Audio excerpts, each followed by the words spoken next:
Ngara, come from the beautiful islands of Timbulik and Balau. Married, got a wife with 4 children. My beautiful wife from Moniata, and we reside now in the UK. Played professional rugby for a couple of years.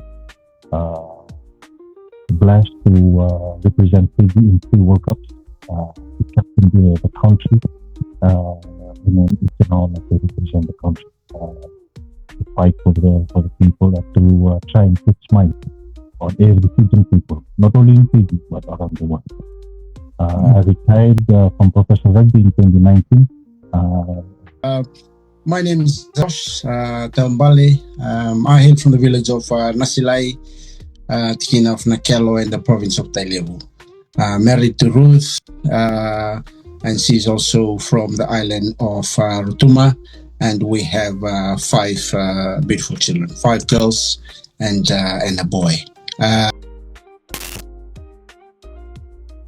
I think it's almost about 5 years ago now when the idea came up when I was with Andover Rugby Club, when I asked the director if we could host a Kaipiti Sevens within the club. And the answer was yes, and they were happy to actually host the Fijian community. That was a big one. That was a big bang. But the car parks were full, and they, I think Josh had to ask the landowner again for the other land for the cars to park in, and then people were parking on the road. So I don't know about the numbers, but the cars showed the number of people that is in the ground. I've estimated it was about 10,000 people that turned up. It was a 3-day tournament as well, Mox. It was a 3-day tournament. So and then we have this. So with those 3 days, the club was estimating it as about more than 10,000 that turned up, and this 10,000 was mostly Fijians from all over UK, as far as Northern Ireland, as far as the north of Scotland, Inverness, and all over England and Wales. And it was so good, even me with Mr. Ngara, we were so, I think it was a happy ending to the COVID restriction, where we all just wanted to come out, and celebrate, and also using rugby, which I think was a great idea. For the last 5 years, it has been a learning curve. Right. There's a lot of ups and downs, and as you know, Sevens is easy to come and watch, but to run it, like for example, Mr. Ngara, he's played the game all these years, but for Mr. Ngara to come and be part of the organizing, committee and be the ambassador of the Sevens, and that was my ultimate aim, to involve most of the ex-flying Fijians who are living in the UK. I see Mr. Ngara and a few other names that came, big names, and for us to have the King of Sevens in 2022, when Mr. Serevi agreed to come over, that was the highlight of the Sevens. And it was just, an honor to have Mr. Ngara and Mr. Serevi at the same ground, at the same place. Wow. And that was it. But that's really 5 years. And I will always be thankful for Mr. Ngara to support the tournament, because this is his passion, and have him on site, and then to meet the public, because a lot of people haven't even met Mr. Ngara, and even Mr. Serevi. For me, I haven't met Mr. Serevi from all those years, being in Fiji, and for him to be in Andover on the same day, it was into your house. In the house. Having meal with Mr. Serevi was like, yes. But for me, I will always thank Mr. Ngara, because I think he has given all his support, because this is not easy. Something to get the Fijians rugby supporters together and meet him and meet Mr. Serevi, and also the other international that came. It was really, really the highlight, Mr. Waratang. I've got this plan now, and the new plan now is a KVT Sevens rugby series. We went from Andover for 3 years, then we went to Newbury, and then now Basingstoke hosted us last year. For us Fijian communities in the UK, we don't have any, any club or anywhere that we can call ourselves as a club. But now after Andover, Basingstoke has welcomed us. So this year there's 4 legs. The first leg will start in London at London Irish Amateur Rugby Club. And then the second leg is happening in Hazelmere, which is in Surrey. That is the second leg. And then the third leg now is going all the way up to Scotland. Thing that the Scottish Fijian community are really overwhelmed about it, because it has never happened before. And I know that even Mr. Gara lives in the Midland, and to travel down to Andover, it takes about 4 or 5 hours. And imagine, all the way to Scotland, it takes about 10 hours. It's almost a flight to Fiji. But yeah, so we have a leg in Scotland, which is in Stirling Rugby Club. And the fourth leg now will then come back down to Basingstoke, which is the home of the KVT Rugby now.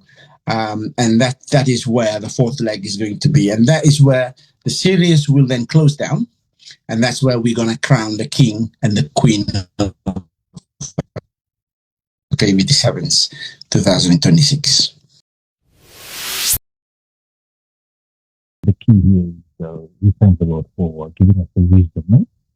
For giving us the wisdom and the knowledge and the heart of perseverance to push forward. Like Mr. Josh said it in the beginning, there's no sailing that will be smooth over time. There's going to be ups and downs. But that's part of life. It's all about learning from it and that it off, push forward. And now, hey, it's serious now. It is a series. From 3 days to a series.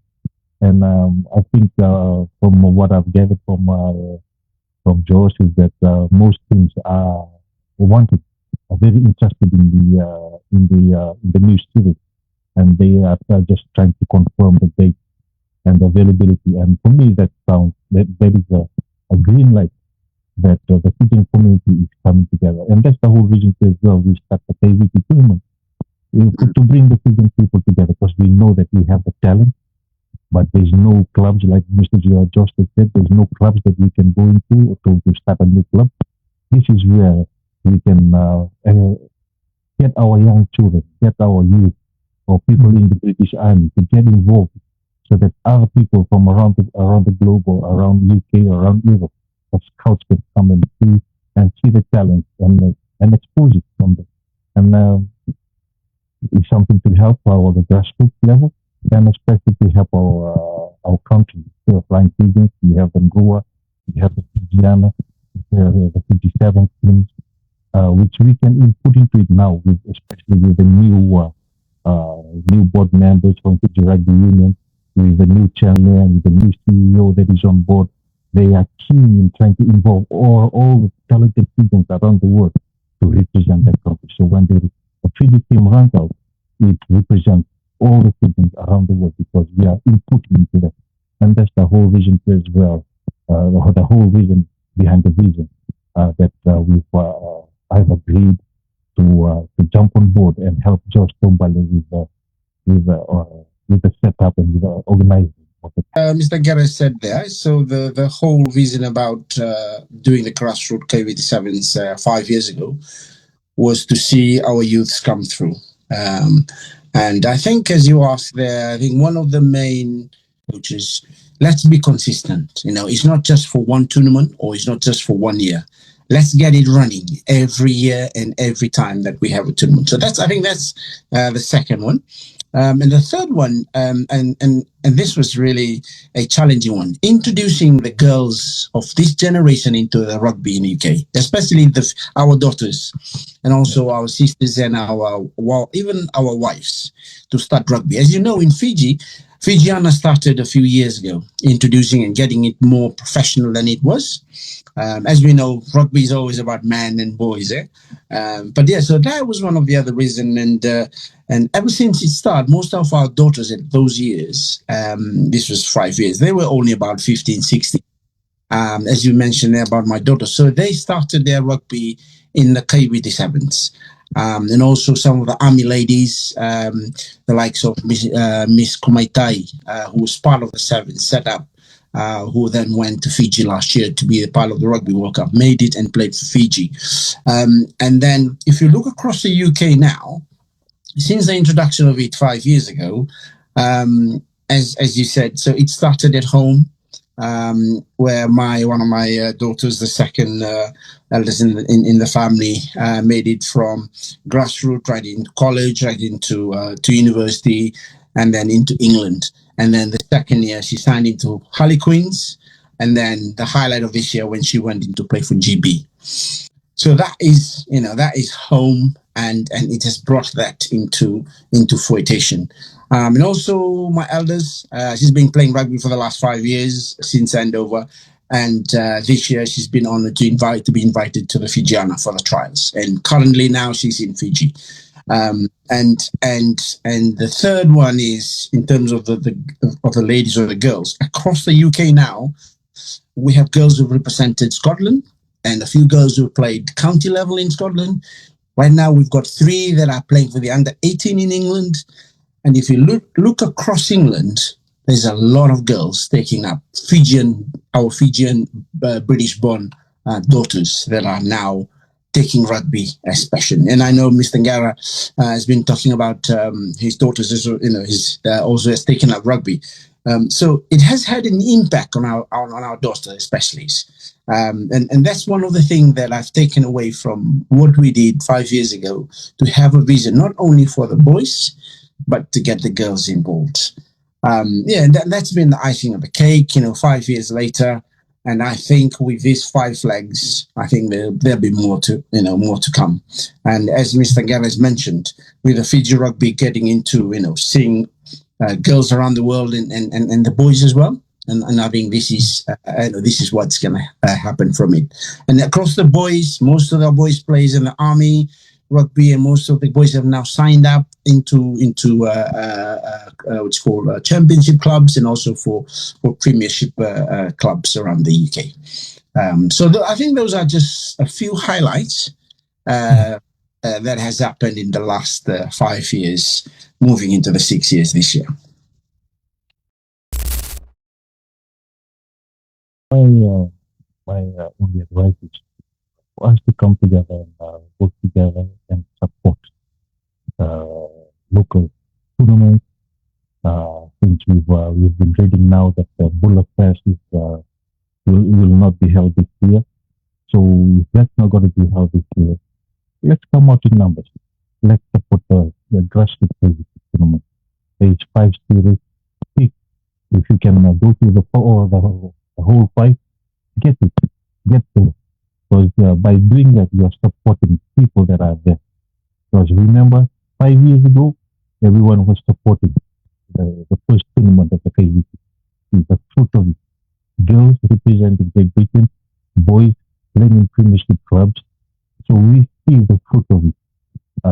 The tournament, we are not doing this for us.